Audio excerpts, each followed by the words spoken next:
May 7th, 1945, the air in the small Bavarian town of Garmisch-Partenkirchen hung thick with the acrid smell of extinguished fires and surrender. Wehrmacht soldiers had abandoned their positions just 48 hours earlier, leaving behind a population that existed in that peculiar limbo between war and whatever came next. Among those left behind were 17 women, ranging in age from 19 to 32, who had been designated by the retreating German command as comfort women, a euphemism that barely disguised the brutal reality of their expected function. Greta Hoffmann, a 23-year-old former schoolteacher from Munich, stood with the other women in the converted dance hall that had served as their barracks. The wooden floors still bore scuff marks from happier times when families had waltzed here on Sunday evenings. Now it held only cots, thin blankets, and the weight of terrible anticipation. Through the windows they could hear the rumble of American tanks entering the town square, the mechanical growl growing louder with each passing minute. "They'll be worse than our own soldiers," whispered Anna Berger, a 30-year-old widow whose husband had died at Stalingrad. Her hands trembled as she smoothed her worn dress, a gesture repeated by several other women who understood what occupying armies historically did. The Soviet advance from the east had brought horrifying stories that spread like wildfire through the collapsing Reich, each retelling adding new layers of terror. Lieutenant Colonel James Morrison of the 3rd Infantry Division, 7th Army, entered the town with specific orders from General Alexander Patch. According to military historian Stephen Ambrose's work Citizen Soldiers, American command had issued explicit directives regarding the treatment of civilian populations in occupied territories, particularly vulnerable women. Morrison carried these orders in his breast pocket, though what would happen in that dance hall would test the discipline of young men who had been fighting since Normandy. The door opened. Greta's breath caught in her throat as American soldiers filed in, young men, most appearing barely out of their teenage years, wearing uniforms still dusty from the road. Their sergeant, a tall man with tired eyes named William Chun, scanned the room with an expression Greta couldn't immediately identify. It wasn't hunger or predatory anticipation. If anything, he looked uncomfortable, almost embarrassed. "Ma'am?" Chun addressed the eldest woman in halting German, consulting a phrase book. "We're here to establish a processing center. You'll need to register with our civil affairs unit." He paused, seeming to sense the women's confusion and fear. "You're not. That is, no one here will harm you." The silence that followed felt almost physical. Greta exchanged glances with Anna, both women struggling to comprehend. In their experience shaped by years of Nazi propaganda and more recent rumors of Soviet atrocities, conquering soldiers took what they wanted. The concept of an occupying army that operated under strict codes of conduct seemed almost fantastical, a trick perhaps, or a prelude to something worse. One of the younger soldiers, noticing the women's obvious distress and meager possessions, began pulling rations from his pack: chocolate bars, tinned meat, cigarettes that could be traded for necessities. He placed them on a table near the door, his movements careful, as though approaching frightened animals. His actions triggered a chain reaction. Other soldiers followed suit, creating a small pile of supplies while maintaining a respectful distance. The transformation of that dance hall in Garmisch-Partenkirchen over the following 72 hours revealed a chasm between expectation and reality that would fundamentally challenge everything Greta Hoffmann and her companions understood about warfare, masculinity, and power. Throughout May 8th, 9th, and 10th, 1945, American soldiers converted the space into an administrative center where displaced persons could register for aid, receive medical attention, and begin the labyrinthine process of post-war documentation. Corporal Robert Walsh, a 20-year-old from Des Moines, Iowa, had been assigned to help establish a medical screening area in the hall's adjacent rooms. He worked alongside Greta, who had volunteered to translate, and found himself explaining the American military justice system to a woman who kept expecting him to demand payment for his restraint. "Ma'am, if any soldier here touched you inappropriately, he'd face court-martial," Walsh explained, his Midwestern earnestness apparent despite the language barrier. "General Eisenhower's orders are crystal clear on that." This context regarding American military discipline during the occupation is documented in William Hitchcock's The Bitter Road to Freedom, which examines the complex dynamics between liberating forces and civilian populations in 1945 Europe. Hitchcock notes that while violations certainly occurred, military records document courts-martial for assault and fraternization. The U.S. Army maintained a prosecutorial stance that contrasted sharply with other occupying forces. Anna Berger found herself working in the makeshift kitchen that fed both soldiers and civilians. She watched day after day as young American men, many of whom had seen their friends die in combat, maintained professional boundaries even when exhausted or frustrated. She observed Sergeant Chun reprimand a soldier who had made what might have been an innocent joke but could be construed as inappropriate. The public nature of the reprimand, delivered in both English and broken German, so all present understood, sent an unmistakable message about expectations. The women began to speak among themselves in hushed evening conversations, trying to reconcile their experiences with their conditioning. Helene Richter, a 26-year-old who had worked in a factory before being conscripted into this service, articulated what others felt. They act as though they're actually civilized. The statement hung in the air, weighted with the implications of 6 years of propaganda that had portrayed Americans as culturally inferior, as barbaric mongrels incapable of discipline or honor. Lieutenant Morrison understood that maintaining discipline required more than orders. It demanded creating an environment where proper conduct was normalized and violations were both rare and swiftly addressed. He instituted a policy where no soldier entered the areas housing women without a female translator or civil affairs officer present. He arranged for female personnel from the Army Nurse Corps to assist with medical examinations and personal interviews. These measures, documented in 3rd Infantry Division after-action reports, were designed to rebuild trust with a traumatized civilian population. By May 12th, the dance hall had become something unexpected, a functional space where former enemies cooperated on practical problems. Greta found herself discussing educational philosophy with a soldier from New York who had been a teacher before the war. They discovered shared views on pedagogy that transcended nationality. Anna taught Corporal Walsh how to properly prepare potato soup with limited ingredients, a skill he assured her would serve him well when he returned home. Yet beneath this emerging normalcy ran an undercurrent of cognitive dissonance. The women had been prepared mentally, emotionally, practically for violence. They had armored themselves psychologically for degradation. Instead, they encountered bureaucracy, politeness, and a strict adherence to rules that protected rather than exploited them.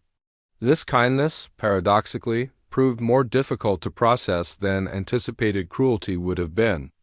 As May progressed into its second half of 1945, the psychological impact of encountering soldiers who defied every expectation began manifesting in unexpected ways among the 17 women.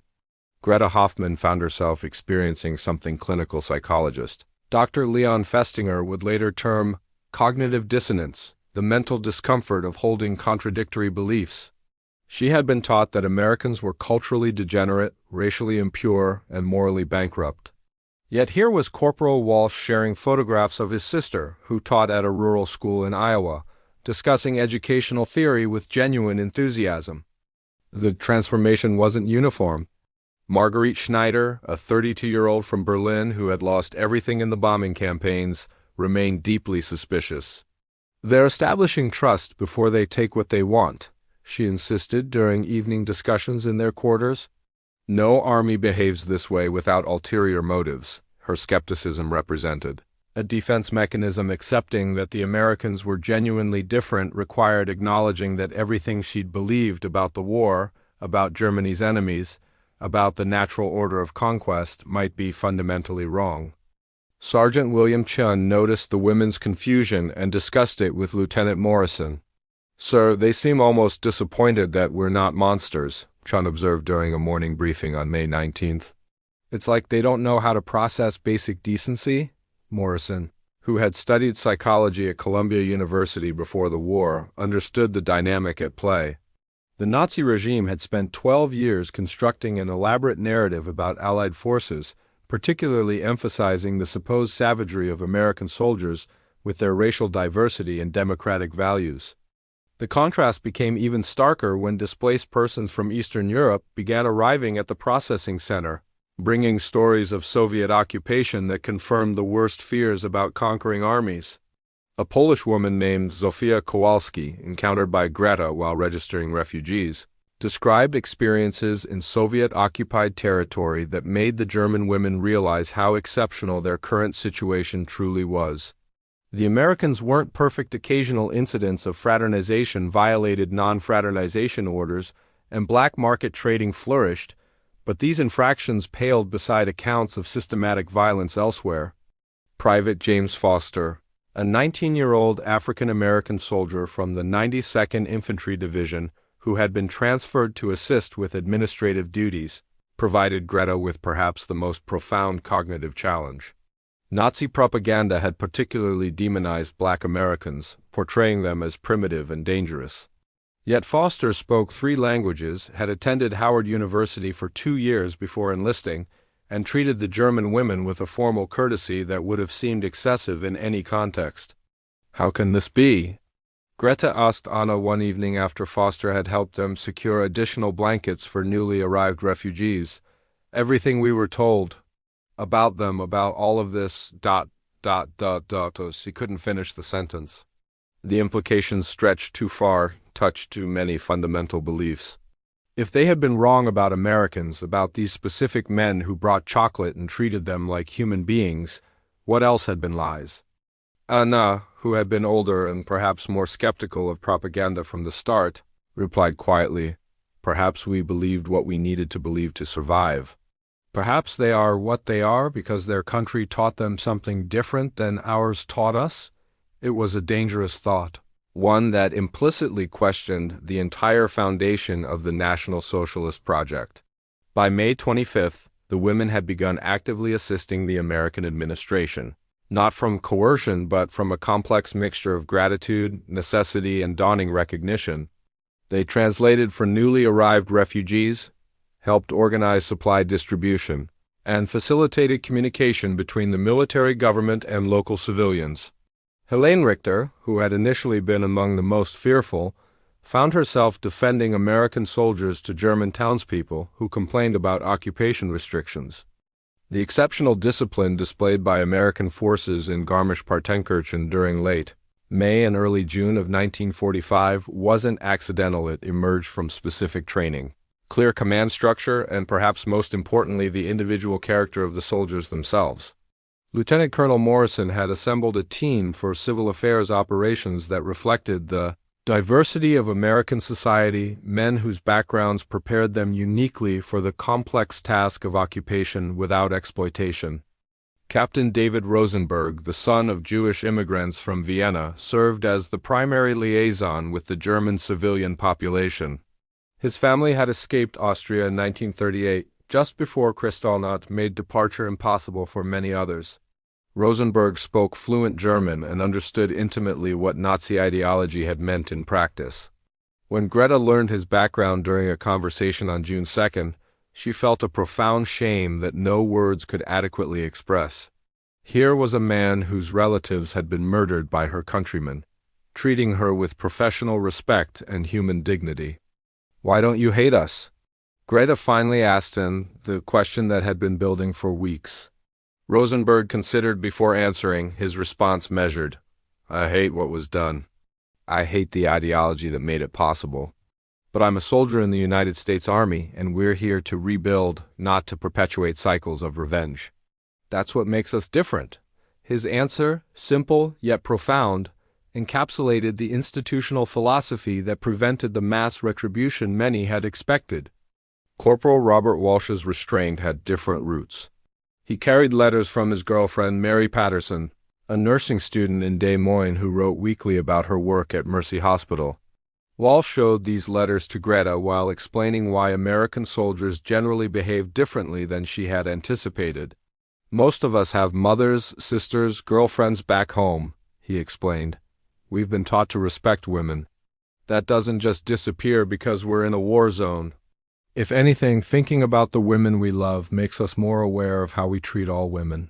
This cultural context regarding American attitudes toward gender and behavior during the occupation period is explored in Mary Louise Roberts' What Soldiers Do: Sex and the American GI in World War II France, which examines both the mythology and reality of American military conduct. Roberts notes that while American soldiers were not universally virtuous, violations occurred and were often handled inconsistently, there existed a genuine institutional commitment to preventing widespread abuse that distinguished U.S. forces from other armies. Private Foster's perspective added another dimension. As an African-American soldier from Louisiana, he had experienced racism within his own country's military. The armed forces wouldn't fully integrate until President Harry Truman's executive order in 1948.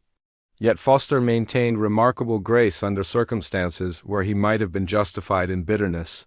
My grandmother always said that how you treat people when you have power over them shows who you really are, he told Anna Berger while helping organize food supplies. I've had enough people treat me poorly because they could. I won't be that person. Sergeant Chun, whose Chinese immigrant parents ran a laundry in San Francisco, carried his own experiences of prejudice. He had volunteered for service immediately after Pearl Harbor, partly to prove his family's loyalty during a time when Japanese Americans were being sent to internment camps. Chen's leadership style emphasized dignity and protocol precisely because he understood what it meant to have both questioned. When a soldier under his command made a crude comment about one of the German women, Chun's reprimand was swift and public. We're not here to become what we fought against. By early June, the relationships between the American soldiers and the German women had evolved into something approaching genuine collegiality. Greta found herself discussing American literature with Lieutenant Morrison, who had taught English before the war. Helene learned to play poker from a group of soldiers who carefully used matchsticks instead of money, maintaining the propriety even in recreation. Anna taught several soldiers German folk songs, the same melodies she had sung to her children before her husband's death at Stalingrad. Understanding the exceptional circumstances in Garmisch-Partenkirchen required placing them within the larger framework of post-war occupation across Germany in the summer of 1945. The contrast between different zones of occupation, American, British, French, and Soviet, revealed how military culture, national policy, and individual leadership shaped the experiences of conquered populations.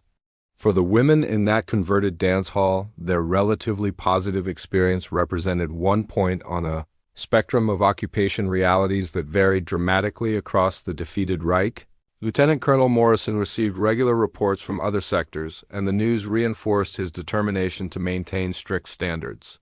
In the Soviet zone, systematic violence against German women had become so widespread that even official Soviet military records acknowledged the problem, though typically framing it as understandable revenge for Nazi atrocities in Russia. French colonial troops, particularly in the Baden region, operated under less stringent oversight. British forces maintained discipline comparable to Americans, though with different institutional approaches rooted in their own military traditions. The American approach stemmed partly from practical considerations articulated in Supreme Headquarters Allied Expeditionary Force directives issued in April 1945. General Dwight Eisenhower recognized that the occupation would last years, not months, and that maintaining order required establishing legitimacy with the civilian population. Widespread abuse would undermine governance and potentially spark resistance movements that would require military resources to suppress. Thus, enforcing discipline served strategic interests alongside moral imperatives. By mid-June, Greta and Anana had become informal advisors to the American Civil Affairs Administration, their understanding of local culture and language making them invaluable. During one meeting on June 18th, Captain Rosenberg asked for their perspective on how to handle the delicate situation of former Nazi Party members seeking employment in the new administrative structure. The conversation revealed the complexity of denazification, how to distinguish between true believers and opportunists who had joined the party for economic survival. Most people here weren't ideologues, Anna explained carefully. They were frightened and wanted to protect their families. That doesn't excuse participation in evil, but understanding the difference between SS officers and a schoolteacher who joined the party to keep her job matters for building what comes next. Her insight reflected the nuanced approach American authorities were attempting, however imperfectly, to implement. The women also began to comprehend the scale of American resources and organization. Supply convoys arrived with regularity that seemed almost miraculous to people accustomed to wartime scarcity. Medical supplies, food, fuel, clothing, the material abundance of the United States expressed itself in the logistics of occupation. Corporal Walsh tried to explain the American economy to Greta, describing factories that had never been bombed, agricultural production that had actually increased during the war, and a civilian population that had experienced rationing but never genuine starvation. "Our country hasn't seen war on its soil in generations," Walsh explained. "Most Americans can't really imagine what you've experienced here, cities destroyed, families scattered, everything lost. That's why some soldiers have a hard time understanding why Germans did what they did. They can't comprehend the desperation that makes people support terrible things." His honesty about American limitations of understanding impressed Greta more than patriotic boasting would have. Private Foster introduced the women to a concept that seemed particularly foreign: racial integration as an official, if imperfectly implemented, value. Despite experiencing discrimination within the military, Foster explained that American law and culture at least aspired to equality, even when reality fell short. "My people are still fighting for full citizenship," he acknowledged, "but we believe in the principle that all men are created equal." Germany based its entire system on the opposite idea that some people are inherently superior to others. That's the fundamental difference. By late June, a routine had developed that bore little resemblance to the terror of early May. The dance hall served as a community center where German civilians and American soldiers interacted daily with growing ease, if not yet trust. Greta taught English classes to local children in one corner while American soldiers practiced German phrases in another. Anna's soup kitchen fed both occupiers and occupied. Helene managed supply distribution with the efficiency she'd learned in wartime factory work. Yet beneath the emerging cooperation and mutual respect ran undercurrents of complexity that prevented any simple narrative of redemption or reconciliation. As July 1945 arrived, bringing summer heat to Bavaria, the women in Garmisch-Partenkirchen began to understand that the exceptional discipline displayed by their American occupiers came with its own psychological costs for the soldiers themselves. Corporal Walsh confided in Greta during a quiet moment on July 9th, his usual cheerfulness absent. He had received a letter from his younger brother, who had fought with the 6th Marine Division in the Pacific. The letter described the battle for Okinawa, the ferocity, the civilian casualties, the Japanese soldiers who had fought to the death rather than surrender. "My brother writes that he doesn't recognize himself anymore," Walsh said quietly. "He's done things, seen things. How do you come back from that and pretend to be the person you were before?" The question hung between them, highlighting a truth about the American soldiers that their discipline had partially obscured. Maintaining civilization in the midst of war's barbarity required constant, exhausting effort. These young men had witnessed horrors at Normandy, in the Hurtgen Forest, during the liberation of concentration camps. They had killed enemy soldiers, boys often younger than themselves, in circumstances where hesitation meant death. The restraint they demonstrated now wasn't natural or easy. It was willed, enforced, chosen daily against instincts brutalized by combat. Sergeant Chin spoke more openly about this with Lieutenant Morrison during an officers' meeting on July 12th. "Sir, some of the men are struggling," Chun reported. "They're maintaining discipline, but the psychological cost is becoming apparent. They've been taught to see Germans as the enemy. They've lost friends to German bullets, and now they're expected to be policemen and social workers. The cognitive dissonance is creating problems drinking, fights among themselves, depression." Morrison understood. He had studied enough psychology to recognize combat trauma, though the term post-traumatic stress disorder wouldn't be coined for another 30 years. The transition from warrior to peacekeeper challenged men in ways that pure combat, however terrible, did not. In combat, the rules were clear: kill the enemy, protect your unit, accomplish the mission. In occupation, they were expected to be nuanced, culturally sensitive, patient with a population that had recently been trying to kill them. Captain Rosenberg dealt with his own demons. Despite his professional conduct, the knowledge that he was in the country that had murdered his extended family created a fury he could never fully suppress. On July 15th, after interviewing a former Wehrmacht officer about his unit's activities on the Eastern Front, Rosenberg emerged from the conversation visibly shaken. Greta, waiting to translate for another interview, saw him sit heavily on the steps outside the dance hall, head in his hands. She approached cautiously. "Captain?" He looked up, and she saw in his eyes a grief so profound that it transcended language. "My aunt, my uncle. 4 cousins, all under 12 years old. Deported to Theresienstadt in 1942. None survived?" He paused. "That officer in there, he was at Stalingrad. He lost fingers to frostbite. Part of me wants to feel satisfaction at his suffering. But I can't, because if I let myself become the kind of person who takes satisfaction in another's pain, what have I become?" Private Foster's burden was different but equally heavy. His exemplary conduct existed in the context of serving a military that segregated him from white soldiers, that gave him inferior equipment and opportunities, that questioned his intelligence and courage based solely on skin color. Yet he maintained his humanity and dignity while representing a country that had not fully granted him either. When Greta asked him about this contradiction on July 20th, Foster's answer reflected a painful wisdom. "I serve the America that should be, not the America that is. If I act without honor, I justify their prejudice. If I act with honor, I shame their prejudice. Either way, the burden is mine to carry." The women began to recognize that their rescue from expected violence hadn't been cost-free. It had cost these men something to maintain their humanity in circumstances that eroded it. Every act of restraint represented a choice, often a difficult one, made by individuals who had been traumatized by years of combat. The discipline that had shocked and confused the women in May now revealed itself as an extraordinary achievement, not because it represented Americans' natural state, but because it represented their determined effort to remain civilized despite everything that pulled them toward brutality. By late July, a fragile community had formed in Garmisch-Partenkirchen that contained multitudes, victors and vanquished, traumatized soldiers and traumatized civilians, people trying desperately to build something resembling normalcy atop the ruins of total war. As August 1945 began, the women of Garmisch-Partenkirchen found themselves confronting questions that transcended their immediate circumstances.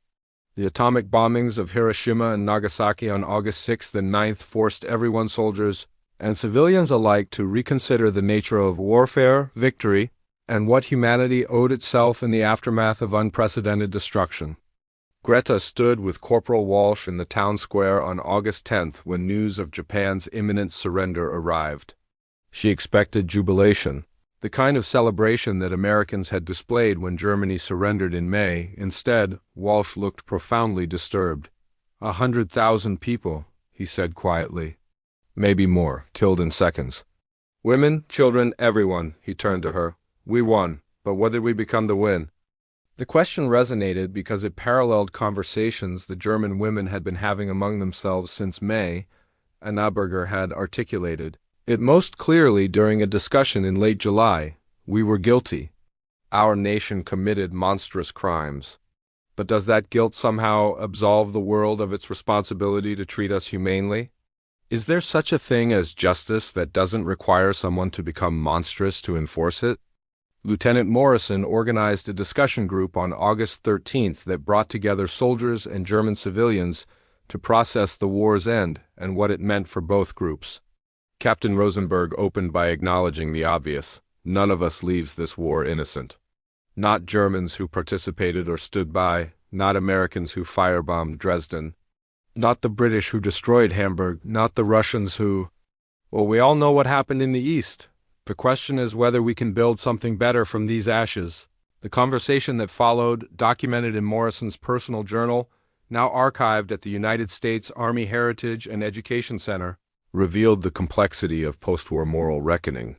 Helene Richter spoke about how ordinary Germans had convinced themselves that the concentration camps were merely work camps, that the stories of mass murder were Allied propaganda. "We didn't want to know," she admitted. "Knowing would have required us to act, and acting would have meant death for us and our families. Is survival ever a sufficient excuse for moral cowardice?" Private Foster responded with characteristic thoughtfulness. "I can't answer that. I've never faced that choice. My country, for all its faults, never asked me to participate in genocide. But I do know that human beings everywhere face versions of this question. When do you risk everything to do what's right? Most people, most of the time, protect themselves and their families. That's not justification, but maybe it's explanation." Sergeant Chun raised a different point. "The discipline we've maintained here, treating civilians with respect, following rules of occupation, that wasn't mercy, it was justice. Not justice as revenge, but justice as creating conditions where people can rebuild their lives and hopefully learn to do better. If we'd come here with vengeance, we'd have perpetuated the cycle. Breaking that cycle required us to be better than we felt like being." By mid-August, as the world absorbed the reality of Japan's formal surrender on August 15th, the community in Garmisch-Partenkirchen had developed into something unexpected, a functioning example of how former enemies might coexist. Children who had been taught to fear Americans now played baseball with soldiers who taught them the rules. Women who had expected violation instead worked alongside men who treated them as colleagues. The dance hall that had once represented imminent terror had become a genuine community center. Greta found herself reflecting on this transformation during a conversation with Captain Rosenberg on August 20th. "What happened here? The discipline your soldiers showed, the respect they maintained, why was this possible? What made the difference?" Rosenberg considered carefully before answering. "I think it's because America, despite all its failures and hypocrisies, was founded on an idea that how you treat people matters, that power should be constrained by principle, that there's such a thing as civilized conduct even between enemies. We don't always live up to that idea, but having the idea at all changes what's possible." Anna added her perspective. "And perhaps because your soldiers came from a country that hadn't been devastated, they could afford mercy because they weren't consumed by the desire for revenge. The Russians couldn't. We destroyed their country, killed millions of their people. The French couldn't entirely. We occupied them, humiliated them. But Americans arrived from across an ocean, strong and relatively untouched. That distance allowed for discipline that proximity to trauma might have prevented." The discussion acknowledged uncomfortable truths, that justice was imperfect, that innocence was rare, that the capacity for cruelty existed in all humans regardless of nationality. Yet it also affirmed the possibility of choosing civilization over barbarity, of maintaining humanity even when circumstances seemed to justify its abandonment. The American soldiers in Garmisch-Partenkirchen had demonstrated that maintaining discipline required constant effort, institutional support, and individual courage, but remained possible nonetheless. As August ended, the extraordinary phase of occupation was transitioning to something more routine. Most of the soldiers who had first entered that dance hall in May would soon rotate home, replaced by others who would continue the occupation under somewhat different circumstances. September 1945 brought both endings and beginnings to Garmisch-Partenkirchen.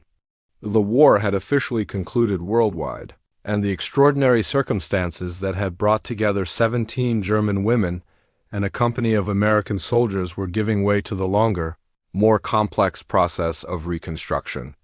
On September 12th, Lieutenant Colonel Morrison received orders transferring him and most of his original unit back to the United States. Their departure would mark the end of an unusual chapter in occupation history. The night before Morrison's departure, the German women organized a modest gathering in the dance hall that had witnessed their transformation from terrified victims in waiting to active participants in rebuilding their community. Greta Hoffmann, who had taught English to nearly 80 German children over the summer, spoke first. "When you arrived in May, we expected the worst humanity could offer. Instead, you showed us something we hadn't believed possible, that soldiers could be disciplined, that power could be exercised with restraint, that enemies could become, if not friends, then at least partners in creating something better.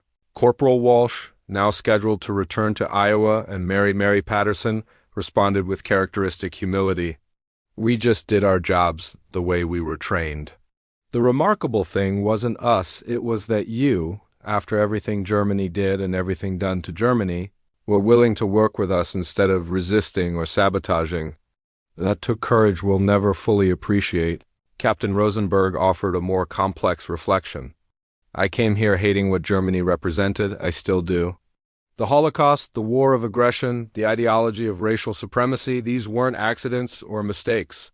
They were choices your nation made, supported by millions of ordinary people. But I've learned that condemning the ideology doesn't require dehumanizing every German. Justice requires accountability, but it also requires recognizing that most people are capable of both terrible complicity and genuine change. Anna Berger, whose quiet wisdom had guided many conversations over the summer, addressed the deeper question underlying their experience. What happened here won't change what Germany did. It doesn't absolve us of guilt or erase the suffering we caused. But perhaps it demonstrates that humans can choose to break cycles of revenge, can decide that power should be tempered by principle. Your discipline didn't erase our crimes, but it did prevent new ones. That distinction matters more than we can express. The formal transition occurred on September 15th when a new commander, Colonel Theodore Harrison, assumed responsibility for the occupation administration. Harrison had fought through Italy and carried his own combat trauma. His approach would be more bureaucratic, less personal, not worse necessarily, but different. The extraordinary circumstances of May through September, when traumatized German women and disciplined American soldiers had created an unexpected community, had been partly circumstantial, partly the result of specific individuals and their choices.